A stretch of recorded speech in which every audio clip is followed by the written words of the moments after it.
Me llamo Sofía Reyes, tengo 36 años y siempre he sido la decepción de la familia. Detrás de mi ropa de mercadillo y mi aspecto discreto, se esconde un secreto que haría añicos su arrogante mundo. Esta noche, en la opulenta cena de cumpleaños de mi padre en nuestro chalet de La Moraleja, mi hermana me lanzará su puñalada más afilada. Hueles a pobreza. Toda la mesa estallará en carcajadas y mi madre, con una sonrisa de suficiencia, añadirá, porque está la fracasada sentada aquí. Chocarán sus copas para celebrarlo, excluyéndome deliberadamente mientras brindan por sus vidas perfectas. Yo permaneceré en silencio, la paria invisible. Lo que no saben es que en ese preciso instante, el televisor del rincón se encenderá con una noticia de última hora. Un reportaje especial que revelará a la misteriosa multimillonaria detrás del revolucionario imperio de inteligencia artificial sanitaria que está transformando la medicina en todo el mundo. La copa se le resbalará de la mano a mi madre y se estrellará contra el suelo justo cuando el presentador anuncie mi nombre y mi rostro llene la pantalla. Dios mío, esa es. ¿Qué harías si el mundo entero pronunciara tu nombre en el mismo momento en que tu familia te trata como si fueras invisible? Crecí en La Moraleja, Madrid, en un enorme chalet de diseño moderno con ventanales del suelo al techo que daban a las colinas, una sala de cine y un pabellón de piscina más grande que la mayoría de los pisos. Mis padres sintieron un gran alivio cuando me matriculé en la Universidad Pontificia Comillas. Pensaron que por fin me adaptaría. Pero durante el segundo año, desarrollé un prototipo de algoritmo capaz de analizar imágenes médicas para la detección precoz de enfermedades con más rapidez que las herramientas existentes. En ese momento me di cuenta de que aquello podía salvar vidas, revolucionar la sanidad. Se lo presenté a mis profesores, quienes me instaron a dedicarme a ello a tiempo completo. A mitad del tercer año abandoné la carrera para lanzar mi startup. La reacción de mi familia fue inmediata y explosiva. Durante nuestra confrontación, mi padre golpeó la mesa del comedor con el puño.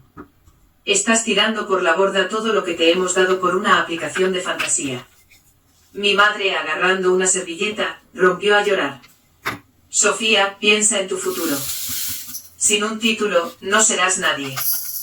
Beatriz se cruzó de brazos con la voz cargada de superioridad. Hay gente que no está hecha para el mundo real. Volverás arrastrándote suplicando ayuda. Javier negó con la cabeza. Papá tiene razón. Es un suicidio. Cíñete al plan, como hemos hecho nosotros. Me mantuve firme explicando mi visión de una IA que pudiera democratizar la atención médica, pero me ignoraron. Los sueños no pagan el alquiler, espetó mi padre antes de darme el ultimátum. Si sales por esa puerta, estás sola. Sin dinero, sin apoyo, sin nada. Esa noche hice una sola maleta con el código de mi prototipo en un USB, y me fui con apenas 3.000 euros que había ahorrado de trabajos a tiempo parcial. Mientras me alejaba en coche, las últimas palabras de Beatriz resonaron en un mensaje de texto. Buena suerte sobreviviendo sin nosotros. No avergüences el apellido de la familia. Ese rechazo me quemó por dentro. Por el espejo retrovisor, el chalet se hacía cada vez más pequeño, pero mi determinación crecía. Me juré no solo tener éxito, sino volver cuando mi imperio eclipsara el suyo, destrozando su arrogancia en un instante innegable. El aislamiento comenzó de inmediato. Ni llamadas ni mensajes, solo un silencio que avivaba mi fuego. Durante los meses siguientes, reflexioné sobre cómo todo aquello se basaba en su estrecha visión del éxito. Mi padre medía el valor de las personas en escrituras de propiedad y balances de cuentas. Mi madre priorizaba las apariencias, organizando galas donde el estatus era la moneda de cambio. Beatriz prosperaba a base de comparaciones, posicionándose siempre como la hermana superior. Javier lo seguía ciegamente sin cuestionar jamás el guión familiar. Mi pasión por la IA sanitaria amenazaba ese orden. Era poco convencional, arriesgado y carecía del prestigio que ellos anhelaban. Recordé cenas de mi infancia en las que elogiaban los premios de Beatriz o las prácticas de Javier, mientras mis victorias en ferias de ciencias recibían un educado asentimiento. Qué mono, pero céntrate en hacer contactos, me aconsejaba mi madre. Unas navidades Beatriz me regaló un libro sobre cómo encontrar tu lugar en la sociedad, insinuando que yo no lo había encontrado. Javier se rió, diciendo que era una broma, pero a mí me dolió. Esos desprecios se fueron acumulando, convirtiendo el amor en resentimiento. Ahora, sola en mi nueva realidad, canalicé ese dolor en acción. Trazaba planes de negocio hasta altas horas de la noche e investigaba a inversores que valoraran la innovación por encima de los pedigrís. El desdén de mi familia se convirtió en mi motor. Cada correo de rechazo me recordaba sus dudas. Me prometí que un día verían lo que había construido sin ellos, y que eclipsaría todo lo que ellos valoraban. Cuando el invierno dio paso a la primavera, conseguí un subarriendo barato en Bilbao, lista para trabajar sin descanso. El camino que tenía por delante era brutal, pero las raíces de mi sufrimiento habían plantado las semillas de una determinación inquebrantable. Bilbao me recibió con cielos grises y una humedad fría que se me metía en los huesos. Mi nuevo hogar era un estudio de 30 metros cuadrados en un edificio destartalado cerca de Bilbao la Vieja, con la pintura desconchada y un radiador que gemía más de lo que calentaba. El alquiler se llevó la mitad de mis 3.000 euros, y el resto lo gasté en un portátil de segunda mano y suficientes fideos instantáneos para sobrevivir un mes. No tenía más muebles que un colchón en el suelo, una silla plegable y una caja que usaba como escritorio. Cada noche programaba mi algoritmo de IA sanitaria, perfeccionando su capacidad para detectar enfermedades a partir de imágenes médicas con una precisión que ningún software hospitalario podía igualar. Durante el día conducía para Cabify, recorriendo las cuestas de la ciudad en un coche destartalado que había comprado por 800 euros, cuyo motor tosía como si le pesara cada kilómetro. El aislamiento era asfixiante. Durante 3 años no recibí ni una sola llamada o mensaje de mi familia. El ultimátum de mi padre había sido absoluto, ni dinero, ni contacto, ni segundas oportunidades. Mi madre, que antes me llamaba para sermonearme sobre el camino correcto, guardó silencio. Beatriz y Javier, siempre rápidos para la burla, ni se molestaron en comprobar si seguía viva. El silencio no era solo rechazo, era un borrado. A veces me sorprendía a mí misma mirando el móvil, esperando un mensaje, cualquier señal de que les importaba. Pero nunca llegaba nada. Ese vacío se convirtió en mi combustible, cada día vacío agudizaba mi concentración en la startup. A los 6 meses, mis ahorros se habían agotado. Solicité ayudas sociales para comprar comida, tragándome el orgullo mientras hacía cola en un banco de alimentos, aferrando una bolsa reutilizable como si fuera un salvavidas. La primera vez que usé los vales para comprar arroz y latas de legumbres, la vergüenza me quemó las mejillas. Pero me recordé a mí misma que aquello era temporal.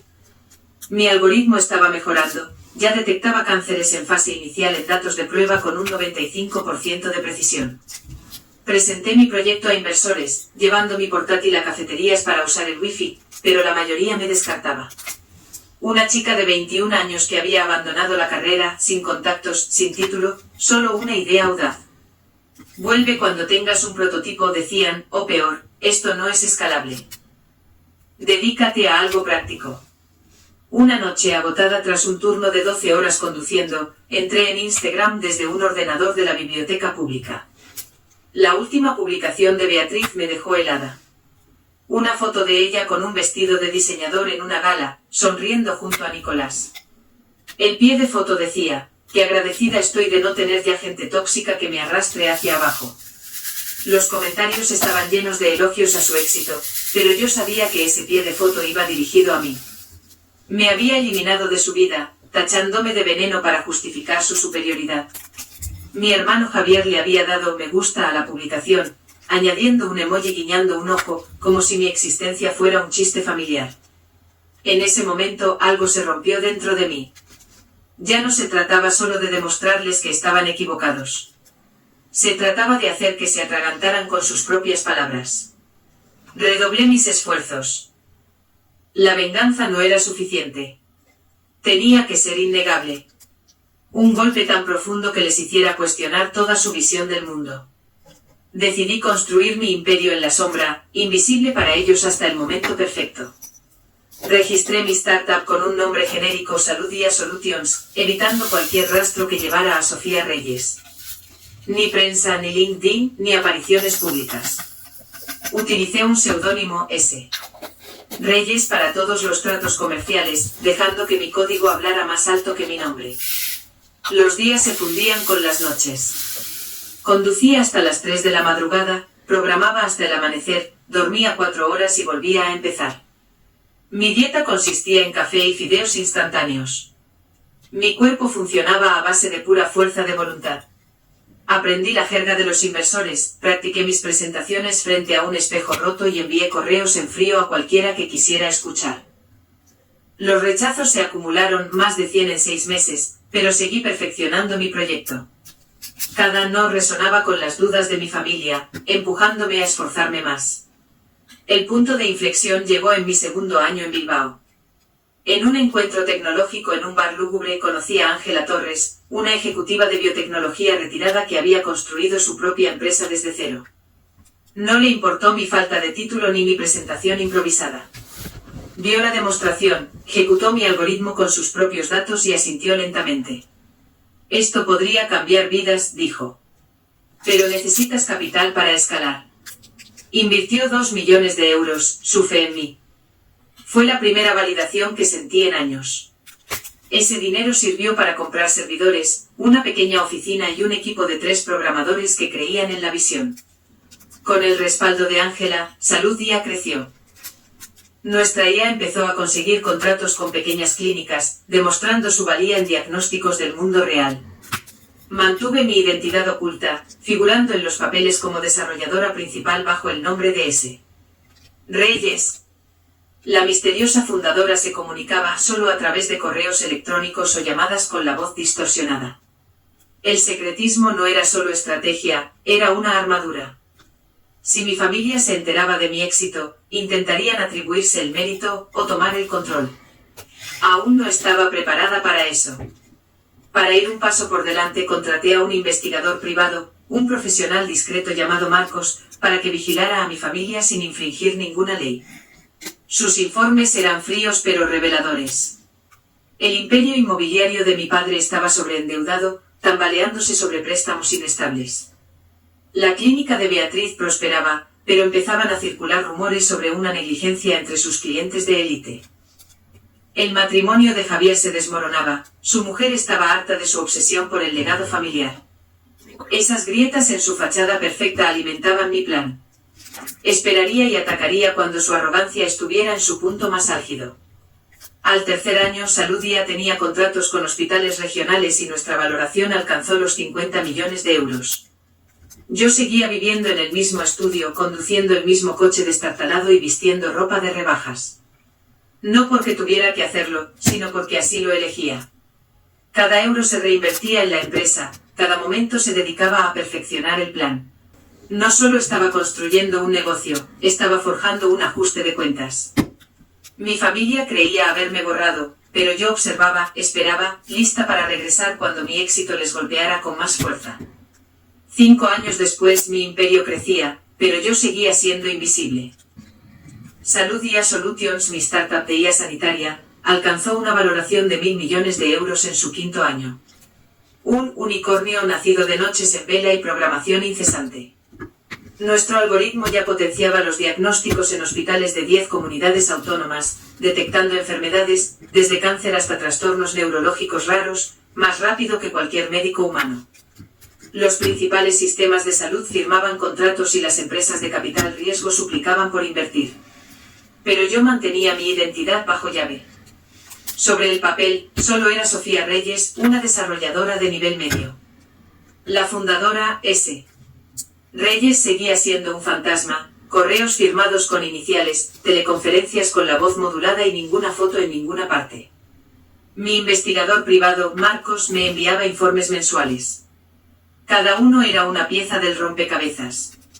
El imperio inmobiliario de mi padre flaqueaba. Demasiados préstamos, pocos compradores en un mercado en desaceleración. Había empezado a recortar gastos, a retrasar proyectos y a perder socios clave. La clínica de cirugía estética de Beatriz seguía prosperando, pero una reciente queja de una paciente por una negligencia había desatado rumores en foros de élite. El divorcio de Javier era definitivo. Su exmujer citó su obsesión por el negocio familiar como el punto de ruptura. Bebía más, llegaba tarde a las reuniones, su imagen pulida se resquebrajaba. Esas debilidades no eran solo datos, eran la palanca para el ajuste de cuentas que había planeado. Siempre supe que la revelación tenía que ser perfecta, un momento que desmantelara su arrogante superioridad de un solo golpe.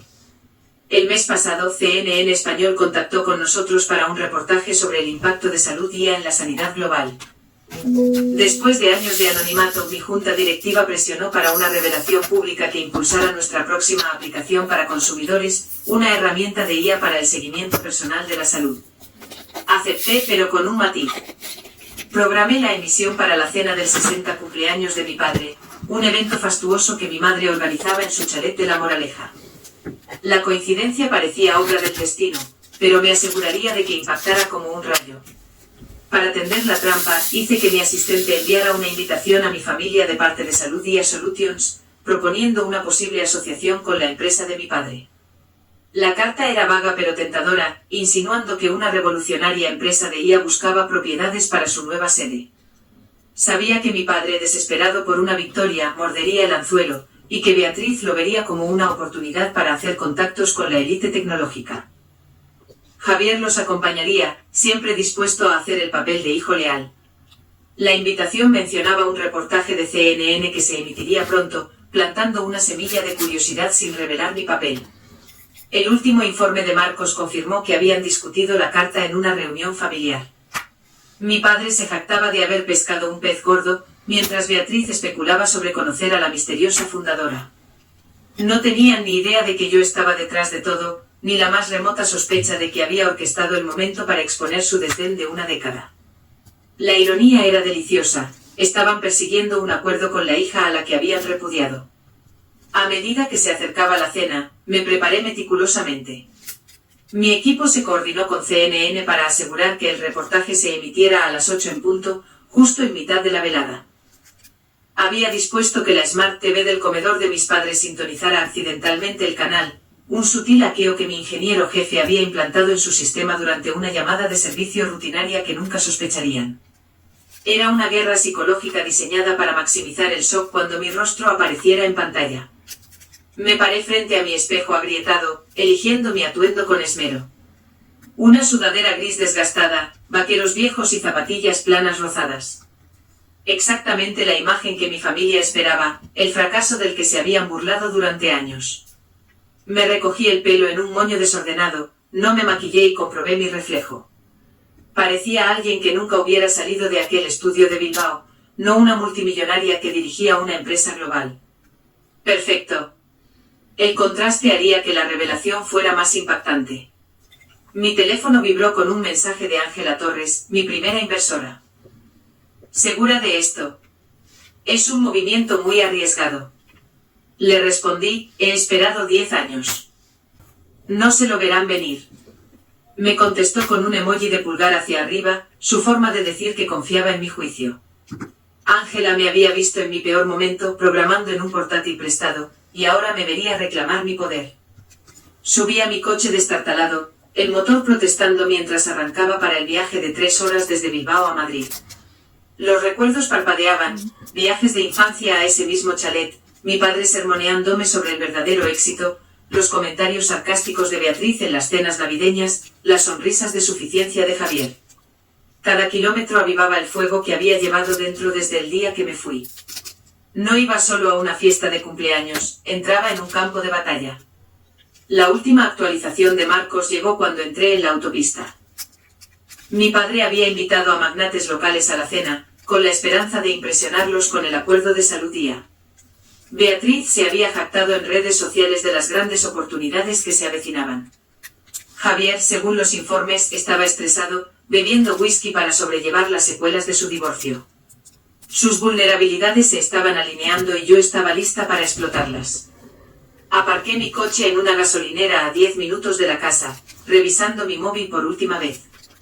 Mi publicista confirmó que el reportaje de CNN estaba programado, con una retransmisión de mi entrevista grabada la semana anterior desde nuestra oficina de Bilbao. Había hablado abiertamente sobre la creación de Salud IA desde cero, mi historia de abandono de los estudios y por qué había permanecido en el anonimato. En tecnología, que te subestimen es una ventaja, le dije al presentador. Permite que tu trabajo hable primero. El reportaje revelaría mi patrimonio neto, estimado en 4.000 millones de euros, y me nombraría como la única fundadora. Al volver a la carretera, el corazón me latía con fuerza, no de miedo, sino de expectación. La trampa estaba tendida, las piezas en su sitio. Esa noche se enfrentarían a la verdad, y yo vería su mundo tambalearse. El trayecto hasta el chalet de mis padres fue como una cuenta atrás.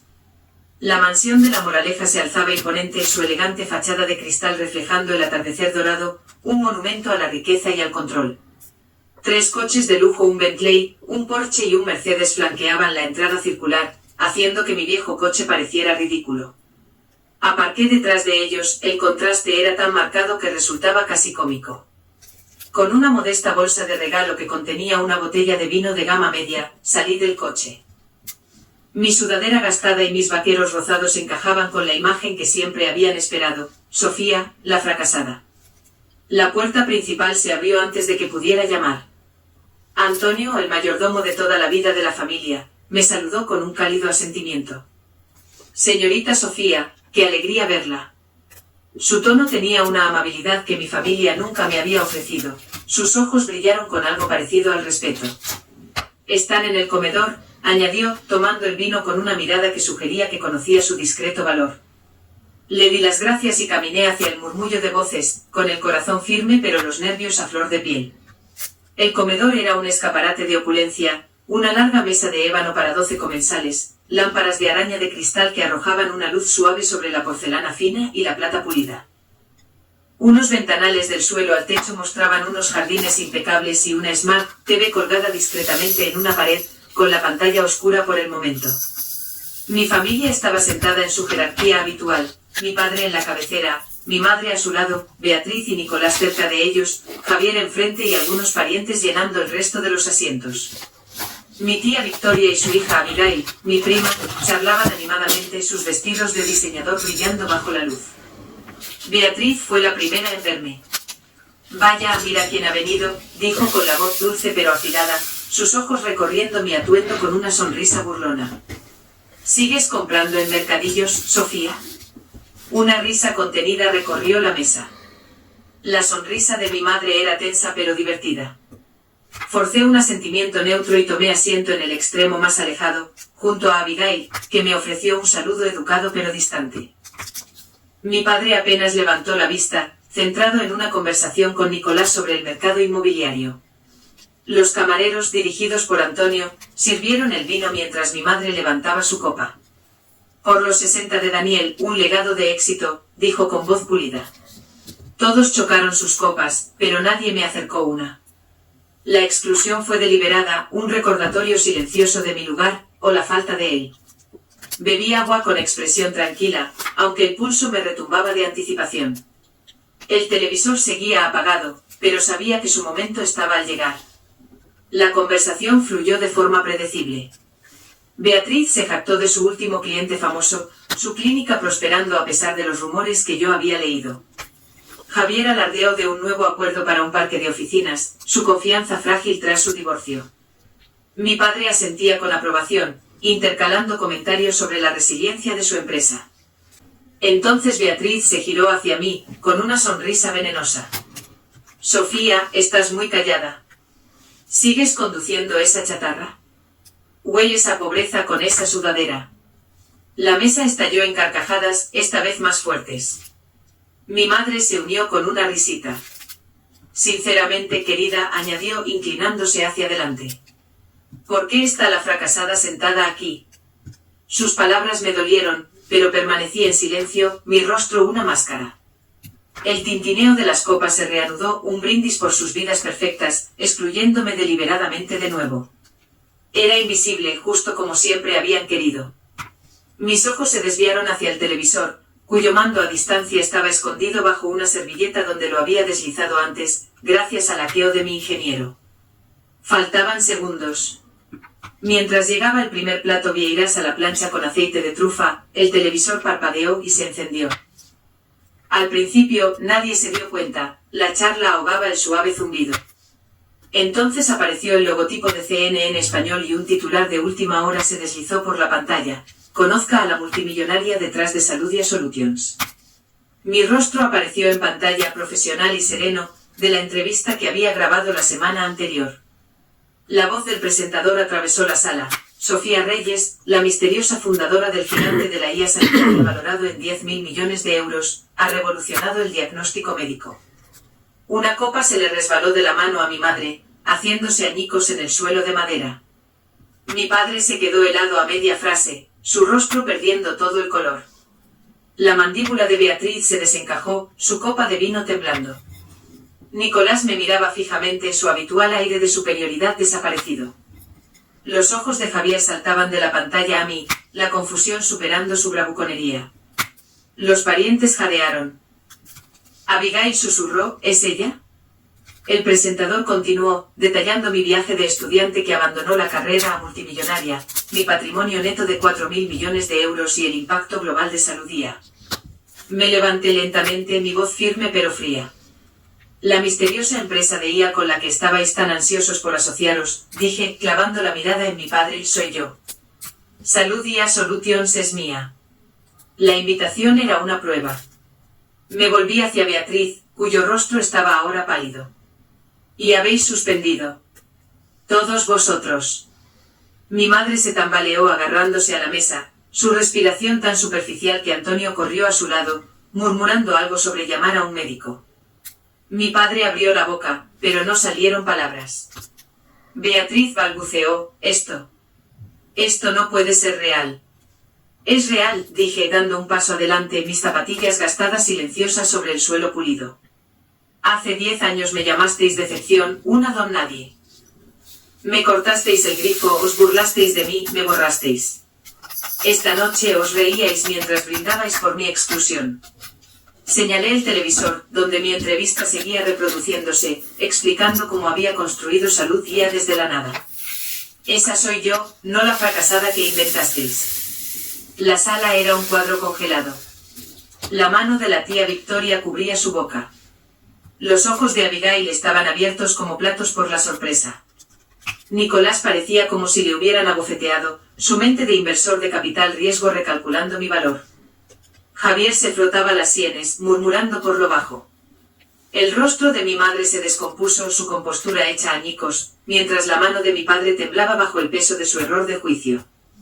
Recogí mi bolsa de regalo, intacta, y me volví hacia Antonio.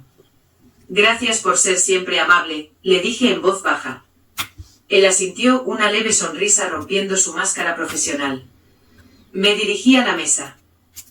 Me queríais fuera a menos que fuera alguien importante. Bueno, ahora soy alguien importante, pero no vais a participar de ello. Caminé hacia la puerta, su silencio ensordecedor. Mi plan, ejecutado a la perfección. Sus rostros atónitos quedaron grabados en mi memoria. El comedor que momentos antes bullía de risas y tintineos de copas, era ahora un cementerio de conmoción. El reportaje de CNN seguía en bucle en la televisión, mi cara llenando la pantalla mientras el presentador recordaba la valoración de 10.000 millones de Salud IA, y mi patrimonio neto de 4.000 millones. Beatriz rompió el silencio primero con voz temblorosa. Sofía, esto no es real, ¿verdad? Estás bromeando. Su risa era forzada, desesperada. Tú no puedes ser esa persona. Señaló la televisión, donde yo hablaba del papel de la IA para salvar vidas. Me incliné hacia adelante, mi voz tranquila pero cortante. Es real, Beatriz. Construí Salud IA desde la nada. Mientras tú te reías y me llamabas fracasada, yo estaba cambiando el mundo. La cabeza de mi madre se levantó de golpe, su compostura fracturándose. Sofía, ¿cómo has podido ocultarnos esto? Somos tu familia. Su tono denotaba dolor, pero estaba teñido de algo más, vergüenza. Quizás por el hecho de que su círculo social pronto sabría que había juzgado mal a su propia hija. La miré a los ojos. ¿Familia? Me borrasteis hace 10 años cuando elegí mi propio camino. No llamasteis, no os importó, no preguntasteis si me moría de hambre. ¿Dónde estaba la familia entonces? Mi padre se aclaró la garganta, intentando recuperar el control. Sofía, cometimos errores, pero yo te enseñé disciplina, sentido de los negocios.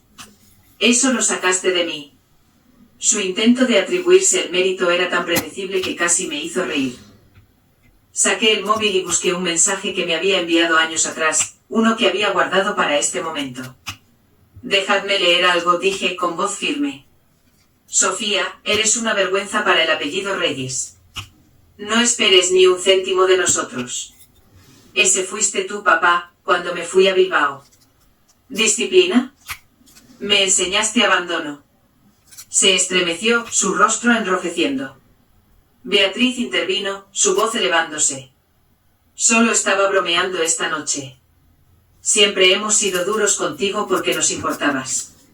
Sus palabras eran frenéticas, su imagen perfecta se deshacía. Busqué otro mensaje. Este era de ella, enviado después de su publicación en Instagram. Buen viaje, Sofía. Mantente fuera de nuestras vidas. ¿Bromeando, Beatriz?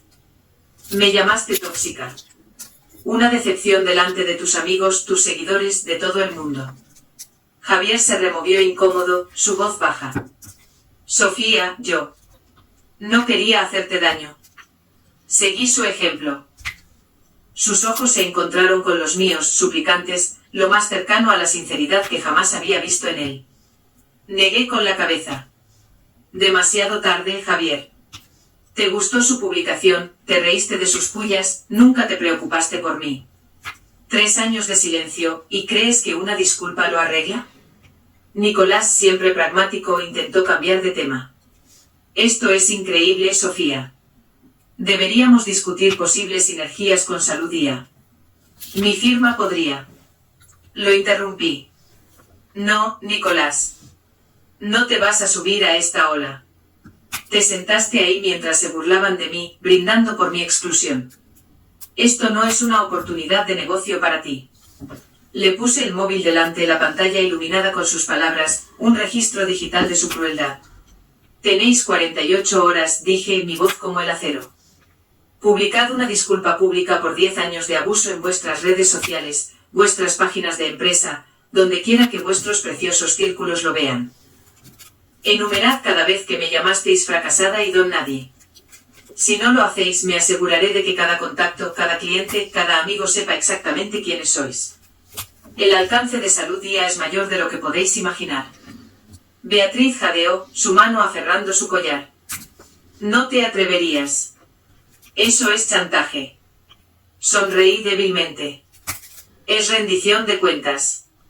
Construisteis vuestras vidas sobre las apariencias. Veamos cómo se sostienen cuando salga la verdad. Mi padre apretó la mandíbula, pero no dijo nada.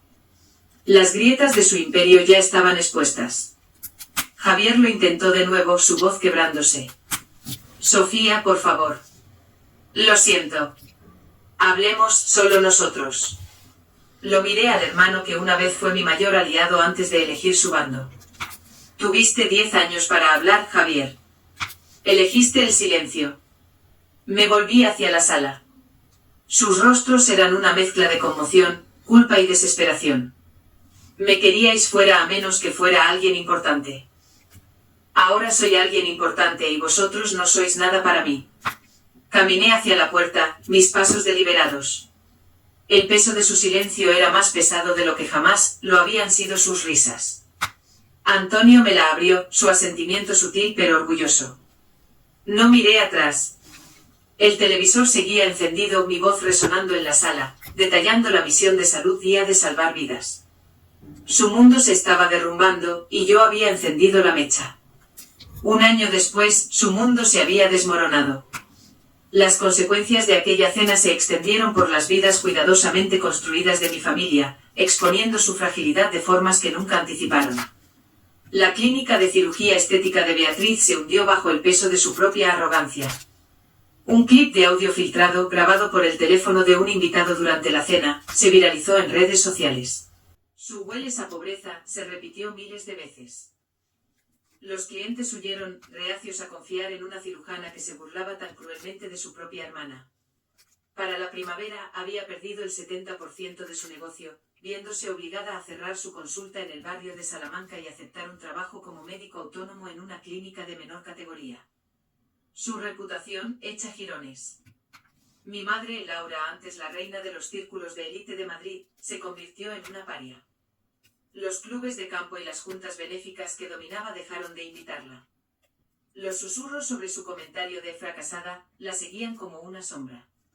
Se recluyó en el chalet, su agenda social vacía, su salud deteriorándose bajo el estrés de la vergüenza pública. Los médicos le recetaron ansiolíticos, pero ninguna pastilla podía restaurar su estatus. Me envió una única carta, escrita a mano, suplicando perdón, pero la dejé sin abrir. Sus palabras eran irrelevantes después de una década de silencio. Mi padre, Daniel, se enfrentó al golpe más duro. Su imperio inmobiliario, ya debilitado por malos préstamos, se derrumbó cuando socios clave se retiraron, asustados por las consecuencias del escándalo y los rumores sobre la disfunción de su familia. La junta directiva de Salud IA, bajo mi dirección, rechazó la oferta de su empresa para el acuerdo de la nueva sede, un desaire deliberado que le costó millones. Para el verano había vendido el chalet de La Moraleja para cubrir deudas, mudándose a un modesto piso, una humillación para un hombre que había construido su identidad sobre la riqueza. Javier, ya no el hijo de oro, luchaba por salvar los restos de la empresa familiar, pero carecía de los contactos para recuperarla. Mientras tanto, Salud IA se disparó. Nuestros diagnósticos de IA se expandieron a 15 países, potenciando hospitales en Europa y Asia, con una valoración que ascendía a 10.000 millones de euros. Me trasladé a la nueva sede en Bilbao, un elegante edificio de cristal con vistas a la ría, pero mantuve mi vida personal sencilla, un pequeño apartamento, mi viejo coche, ropa que no gritaba riqueza. El dinero no era el objetivo, la misión sí. Nuestra aplicación para consumidores se lanzó con éxito, ayudando a millones a monitorizar su salud de forma asequible, cumpliendo la visión que tuve en la universidad.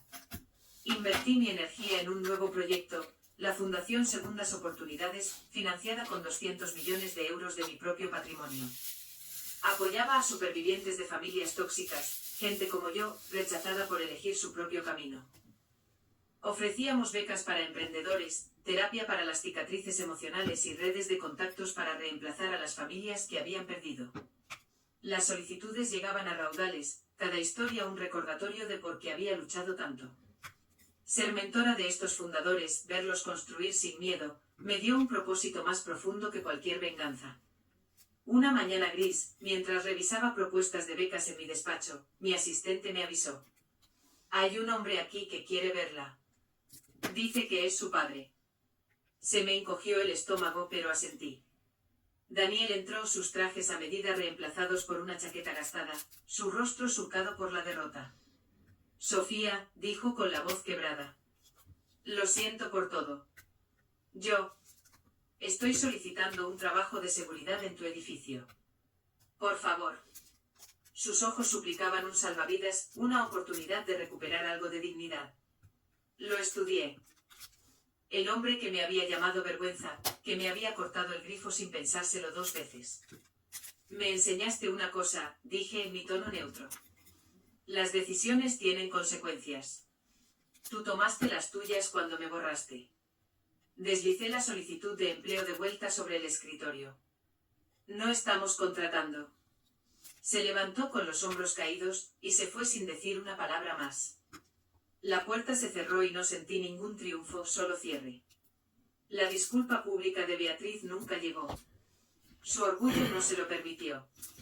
En su lugar, publicó una vaga historia en Instagram sobre malentendidos familiares, lo que solo avivó más las críticas. La carta de mi madre permaneció sin abrir, una reliquia de un pasado que había superado. Reflexionando sobre aquella noche, me di cuenta de que la venganza no traía la felicidad. Fue satisfactorio, sí, ver su arrogancia colapsar, ver su imperio resquebrajarse bajo el peso de su propia crueldad. Pero fue la justicia, no la venganza, lo que me liberó. Justicia fue construir Salud IA a pesar de sus dudas. Crear un legado que salvaba vidas, no egos. Justicia fue elegir quién merecía mi tiempo, mi confianza, mi corazón. En España se supone que la familia es inquebrantable. Pero la mía demostró que eso es un mito.